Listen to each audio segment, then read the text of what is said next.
The learning score really came out of an idea. One day I was standing in my office and for some reason I was thinking about music and reading about Guido Arezzo, a monk who looked at his hand one day and said, if I turn it sideways I could start to put the musical notes, and you can almost imagine the musical score growing out of a hand.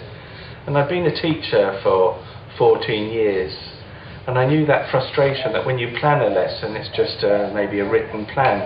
And I suddenly thought, wouldn't it be lovely if we could lay a lesson out in time, rather like a musical sort of score? And as you lay that lesson out in time, maybe you could start to plan. You could start to say that the lesson is going to begin with me, the teacher, talking, and I'm going to talk about sort of, pressure and waves.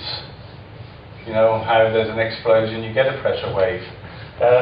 And then students, maybe if we added a bit of time to that, I thought students could actually see that that's 10 minutes into the lesson, that's 20, that's 30, that's 40, that's 50. And suddenly students could see that the teacher's going to talk for that long, but hey, after 20 minutes we're going to get to work together in pairs.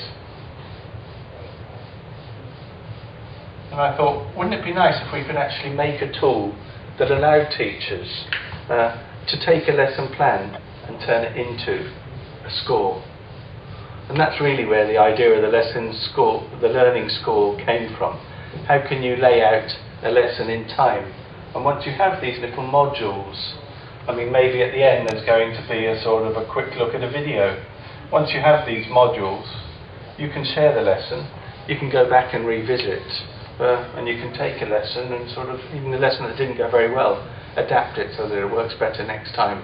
So a lesson description device, I suppose, on one level, but just another tool to put in there in that important dialogue.